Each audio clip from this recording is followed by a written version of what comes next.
Hello gorgeous, my name is Gia. Thank you so much for watching. Subscribe for more feminine style and inner and outer beauty, and sign up to my weekly email list so that you can get 24-hour glow up tips that you can use right now to literally glow up overnight. Here are 5 easy ways on how to stand out from other women, how to stand out from the crowd and captivate anyone's attention. This applies to males and females and just be alluring all around. So you are going to be attractive instantly when you try these things, because these things don't even need talking. You don't need to explain yourself. Only one thing requires some talking, and it's only some.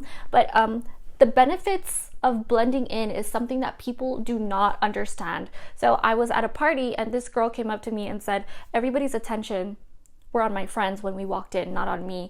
And I thought, why do you want that kind of attention all the time, where you literally get to access the free food and drinks? You don't have to do any work for it. You don't have to sing for your supper where you're pummeled with 1,000 questions, and you have to react in a way that is positive or that makes people feel positive so that they want to see you again or keep talking with you. So they'll write you off, and it's the immediate test of what your value is. So when you blend in, it's not a bad thing, and I don't see that as ever being negative. So I don't know why people complain about not being captivating immediately, where they can enjoy the party and then keep bumping into people over and over, and then they'll see, oh, this person is here, and then they get to know you in a small conversation, and then they'll want to hang out with you. So I don't see why that's an issue.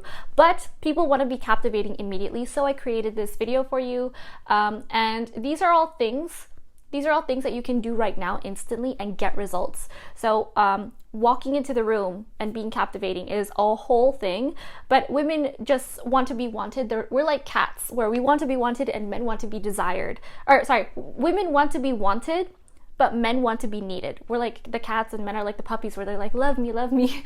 So which is what I notice most of the time. But I know I have this like captivating thing, because like that X factor, because I know what men are looking for. It's really easy to actually sorry, I did not get enough sleep and my voice has a frog. I have a frog in my throat is what they say. But men are really easy to captivate, because they're really easy to get their first attention, their first glances, their first impressions. You don't even have to say anything, because you just show up and they will react. Where women, when they say something, when they notice something, is when you know you're truly captivating. Because when women notice, they notice things only that are extraordinary. So my girlfriend specifically says this to me, and I get a lot of girls who come up to me and like will grab me and say this, and they said, when you walked into the room ... like insert something here, like when you walked into the room I was floored, or what you're wearing, or I noticed this or something. And so I feel like I have it nailed. But my whole life I've always stood out, just as a disclaimer, whatever I do, mostly because I think I have the physicality factor. I look really different, so I already have that. So I got bullied my whole life for people commenting about my looks, for my mixed ethnicity. So it was always a conversation starter, just right off the bat, and you make an impression in like the first half a second. So there's only one thing here that requires talking. The first things first is to be silent, and I don't mean be rude. I don't mean like be standoffish when someone asks you a question. I mean truly just be yourself, but have a sense of mystery. Don't give yourself away. Nobody needs to know every single thought that comes across your mind. You don't have to fill in the gaps of silence. You can actually use silence to connect, and silence to me equals comfort. It equals confidence. So when you are confident enough to just enjoy the silence and enjoy the moment, I think that's a really powerful thing of how comfortable you make people feel. Also, I think people give away too much information about themselves that isn't valuable, like what they had for breakfast to someone whom they just met for the first time. If you're trying to make a first impression that isn't scatterbrained and all over the place, you're not gonna say like these little petty things. You can do this with your close friends if you're just shooting it, but there's a way to have meaningful small talk conversation, and I'll create a whole video for that later, so that you can have strategies to nail to get like information that you want really politely and gently. Comment more what you think about small talk below. And if you're having trouble, if you want a new video on that. Number 2, only use your voice when you need to. So this rule goes in 2 ways. So first off, this is how you prove your value as an adult. But as children, we do this from the very beginning. So children walk around and point at something, and they get a reaction from adults. They'll point at something and the adults will smile, or they'll say don't do that, or they'll be like this. So when children do something like that makes an adult laugh, they'll do something funny and they'll keep doing it until the adult laughs, like it's a button you press. And then if it stops being funny, children will try something new. They'll keep trying and trying and trying until they find something else that adults positively react to. So same goes for adults. Adults talk to get a reaction. Adults prove their value by what they have to say. So every party I go to, there's some 22-year-old, 24-year-old, it's usually like around that age. Every party I go to, there's a girl who goes up to me, like makes a beeline for me and asking me to say something for them. And I ask, why don't you just say it yourself? Why don't you use your voice? You have a voice, use it. They'll say like, hey, can you ask them to change the music? Can you tell them I want to go to this restaurant if we're deciding on going to a new place after someone's house or something? And I say, why don't you ask them? And they say, Gia, people listen to you. People actually pay attention when you speak. And I thought, you can do this too if you practice it. So do it. So, but my career as an LA party girl is retired. I'm hanging up my purse. I'm an old fart in LA because once you are 25 years old, you are basically 87. And no, I'm just kidding. No, but I noticed that I don't feel old. I feel like I'm getting older, yes, but that's not an issue. But I'll see these 20-something, early 20-something girls do this, and I noticed that I used to be these girls. So this is not who I want to be anymore. I do not want to feel secure and scatterbrained and messy that I have to ask other people to do something because I'm not sure I can do it myself. That fear is like holding you back, which is weird. So use your voice, you have one. And this girl at the end of the party went to the complete opposite end of the extreme where she wouldn't stop talking when she did have a captive audience. So at the end of the night, my friend and I sat next to her, and she saw that we were listening to her, that we were being polite and having a conversation with her, and we started talking. And then she started talking, and it wasn't like she was talking, she was absolutely preaching at us in our face. And she would go like this, like talking at us kind of thing. Like her chin was forward, leading with her chin, which is never a good sign. Body language wise, just like relax.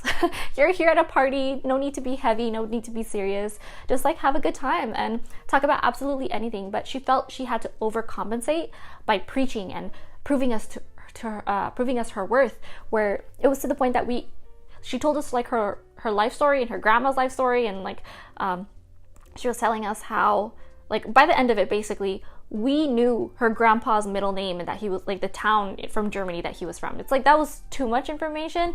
And I went upstairs to take a break from her. And I told my friend, like, hey, listen, she won't stop talking. And then she kept going on. And we sat there for 5 minutes just, like, listening and being tired. And then I came back down and I was like, this is too much. But there are two versions of this rule. But it's the same idea that a person doesn't know when to talk or how much to talk. So it's usually the same person who makes both mistakes. So don't be that person. Rule number 3, have your hair out of your face, no bangs. There's a scientific reason for this. And first off, I just want to say that you are gorgeous. I'm looking at you through the screen right now. Mwah. I don't care if you have dry drool across your face and you're still in your pajamas. You are so stunning. People should see that. People should see your eyes and communicate with your face. You can do this without speaking. I'm telling you, you don't have to do this. You don't have to talk when you are captivating people's attention. So 90% of what we communicate is unspoken. Hello, bombshell. Every single month, I glow up myself to make sure I'm on track to being the best version I can be as a multidimensional, high-caliber woman. Whether this be with books, dressing up, doing my makeup, my hair, working out, taking care of my skin, all the ways to mentally and physically stimulate my growth. Visit glowupwithgia.com to get one-on-one glow up and femininity coaching with me. But if you're feeling introverted, you can check out my course link below at thehighcaliberbombshell.com. If you do the coaching, it's faster because I guide you through it and configure what it is we can work on together in an expedited process to see results. I highly suggest you visit me at glowupwithgia.com, where you can also get the course included along with one-on-ones with me. So sign up now at glowupwithgia.com. I can't wait to see you glow up. Here is something that's absolutely crazy. That I'll look for the study and I'll link it below if I find it. But humans were bred to not have to make sure that their eye whites show. So you see my eye whites. I have really big eyes, I know, and so much so that you can see like all around my eye whites, which is a really good sign as a woman who needs to survive, because I'm really small and I gotta eat. But humans were bred to have their eye whites showing. So there were human beings that didn't have their eye whites, and it was all iris and pupil, and it was all dark. And because a long time ago people had most, like, the dominant trait was dark eyes, specifically in the rest of the world pretty much. And when you have dark eyes, you can sustain through long periods of time in the in the light. So you can, a lot of people with lighter eyes have more sensitive eyes. So so people who had only the dark showing, they were either killed off or not mated with. Why? Because human beings like to be able to tell what you're thinking. They like to communicate. That's how powerful social connection, even without talking, is. That those people were bred out of existence simply because you could not communicate properly. And I want you to move your hair out of your face. You don't have to necessarily have it behind your ears, because when I do that, you can see my sideburns, and it's like really, it looks soft and delicate, but I think it's too much face. So I'll make a whole video on how to have feminine hairstyles also, and you'll, like, there's some small tricks that you can do that will instantly make you more attractive and softer and more receptive. So first thing is to have your eye white showing. So a trick to actually have your eye white showing is by getting eye drops. So Tom Ford actually said, I keep saying actually, let me correct that. Tom Ford said that when he wakes up in the morning, he uses eye drops to make his eye whites look white. And I noticed this. People look sick. Why do we have a landline? I need to unplug it, but we only use the landline when we need to look for our phone. Hopefully it's not on silent, but because cell towers go down here up in the hills. But when you have, oh, this is distracting. When you have eye whites that look healthy and clean, you look young and vibrant. When you have eye whites that are like jaundiced and yellow or red bloodshot, you don't look healthy, and it looks really scary. I knew someone who had like really like almost orange eye whites. I'm exaggerating. It was really, really yellow, and I thought, like, is their health okay? Like, I immediately saw that, and that's what I thought. And so when you communicate by showing your face, have your jawline showing, especially for women. Have your décolleté, have like this area. You don't necessarily have to show this off, but like the little collarbones, and show your jawline. It's really important. And I actually get the most compliments when I have my hair tied up, because I think people see how small and like delicate my face is, where when I have my hair is huge. Like, I get out of the shower and my hair is still dry because it's so thick, and when it is wet, it just goes like boop. So it makes you look more delicate when you have your face showing and receptive. This is really a vulnerable area. So when you have this as a feminine woman, as a woman, you're more delicate looking, and it's very stunning. It's a very eye-catching thing, because not a lot of people do it, and a lot of men have like really like aggressive jawlines and beards and all this. So number 4 is to wear bright colors. So this is so overlooked. Find what looks good on you, and something that not most people use. So a lot of people love the color black. Black is fabulous. Black is striking. I have a video coming up where I'm wearing a black Breton shirt, and it is one of my 2 black shirts, because I literally have the same 2 shirts in the same design, because I have a capsule wardrobe. I have a uniform like a cartoon where I wear the same thing every day, but I have like different colors of it. So but it's the same design. Wear different colors, and most of my capsule wardrobe truly is white. And why white? Because first off, it's eye-catching. Second, it's clean. 3, it's hard to clean, so it shows that I care. It's a really high maintenance color. I know people are like, Gia, why are you doing this to yourself? It's because I have that level of attention. I want people to think and know that I care about how I look, because I prioritize myself. I respect myself, and it also shows that I respect you by how I present myself when I'm dressing up to see you. And so when you wear white, it lifts up the other color and freshens it. Like, it makes it refreshed. So when you wear black with a color, it makes it look dull and cheap. So when you wear black, just wear black, brown, and white, or like the monochromatic look, or go completely with color. I totally believe white and or color will make you stand out immediately. And why? Because I used to work at a club, and I got 4th of the girl who made the most money. Like, literally there's a chart of the girls of who makes the most tips, and I got 4th every single month for like four or 5 months, and like it was literally on a chart where everyone could see, and I didn't even know that I made that much until I saw that. And the trick was to either be blonde, have a blonde wig. You don't have to have a blonde wig, but I tried. I was blonde at one point, but like full platinum. it was a phase. I was learning. But the thing was, the girls who made the most, I realized, were the ones who wore bright colors, because you could see them right away. And at your peripheral vision, you can see someone even if you don't see their face. They can see you at the corner of your eye, and they will approach you. You are more inviting. And when you see someone on the street who is like dressed aggressively or wearing dark colors, you're more likely to approach someone, say like if your phone dies, to look for directions. You're most likely to approach someone who has the lighter colors, because they look less harmful, they look less aggressive. So I want you to take this free quiz I have linked below, where you can find your color season and you can see what colors look good on you. The reason being, everybody should have this, and I mean men and women, especially when dressing up. You should have a wardrobe that really not defines you, but you should have that defines the good highlights about your complexion. So me, I like to wear things that make my eyes pop even more, make my hair look even darker. I dye my hair dark blue black because my hair is naturally dark chocolate brown, but I dye my hair black so that my eyes pop even more, and it works. I get compliments. I call it Kris Jenner black because I want to embody her one day.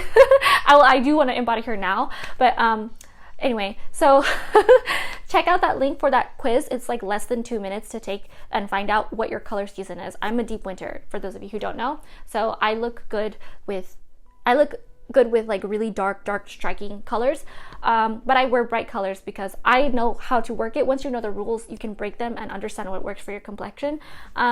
Anyway, so Gentlemen Prefer Blondes is a movie that really exemplifies this. If you have not seen it, it's free on YouTube. I think it's even free on like Amazon Prime or something. Just Google it and it'll show all the places that it's free if you have subscription to a streaming service. So if you see the movie, it's Jane Russell and Marilyn Monroe.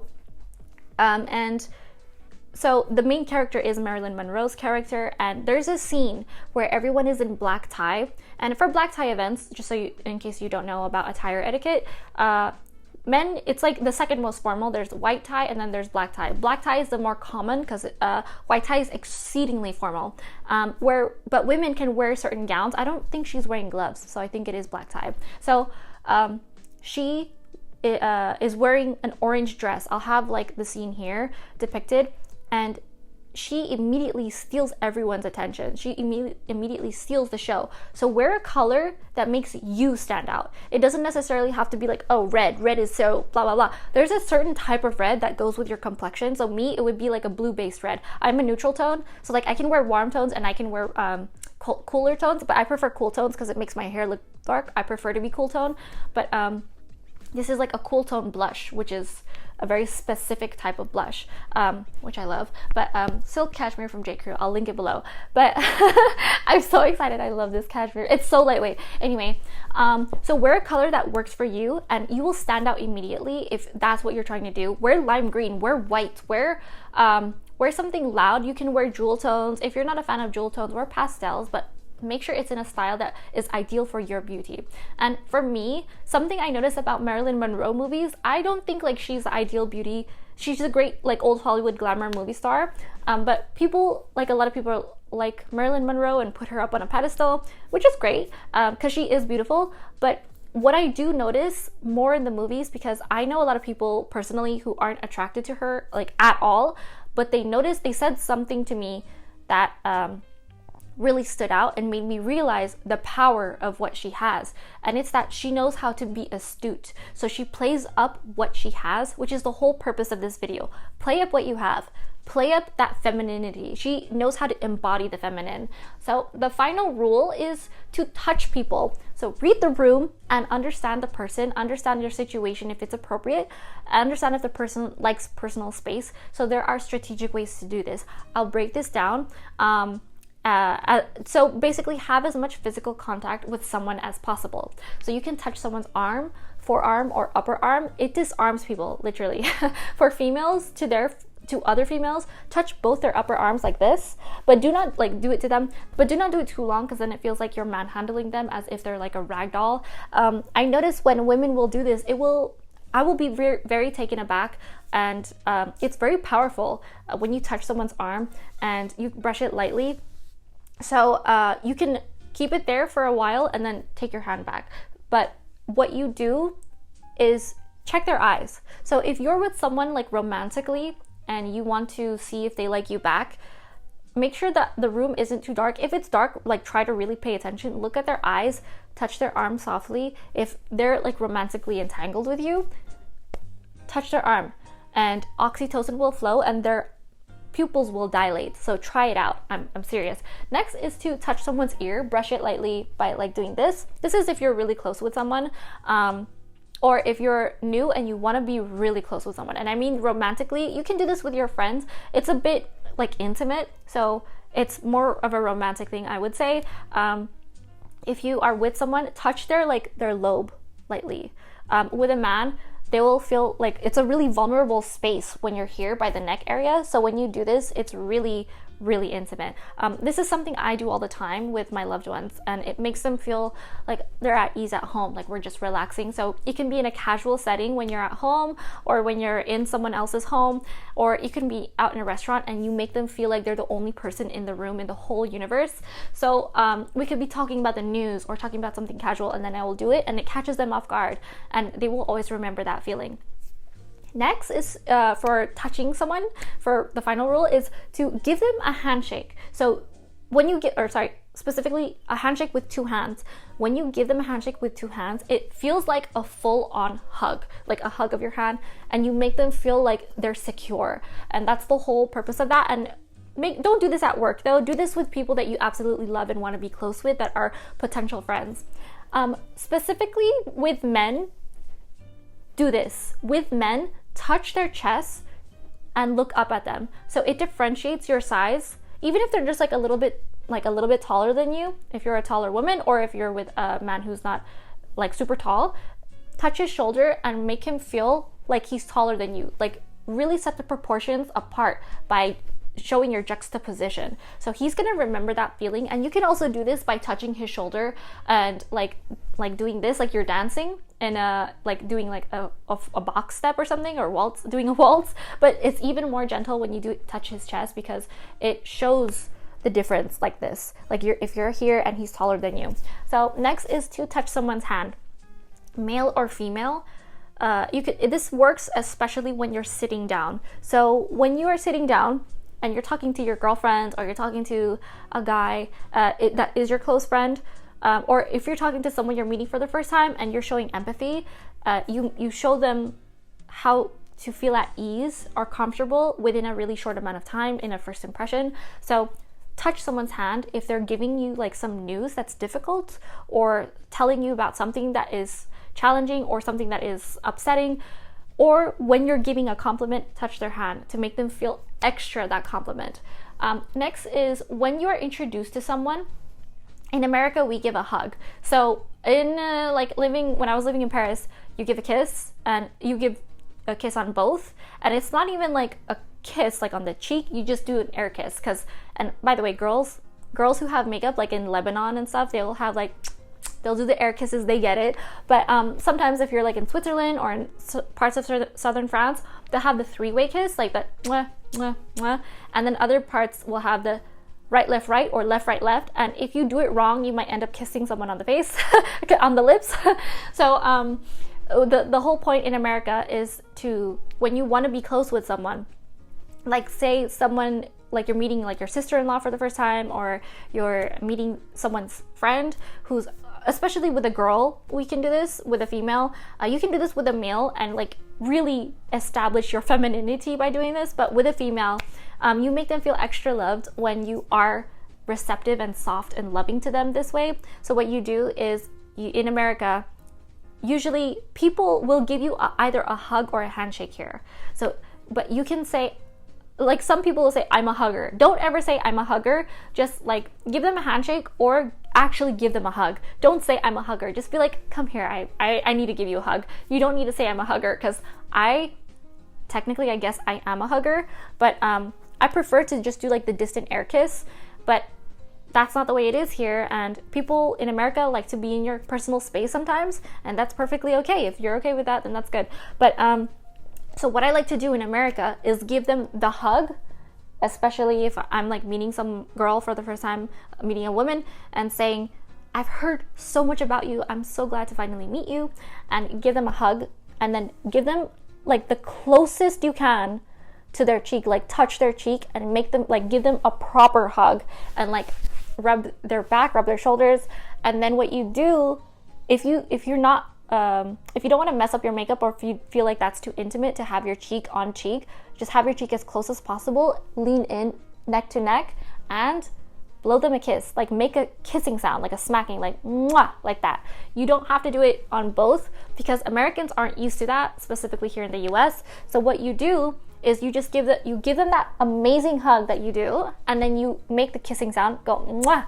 And then because like if you are with Americans, they're not going to know to do the double kiss. They're going to let go of your embrace and then come back and then do the embrace all over again, which is awkward. And then they'll let you do the two-way kiss. They're like, oh wait, let's do that again. So don't do that, just do the one kiss. So that makes a lot of sense. So be sure to read the room when doing this.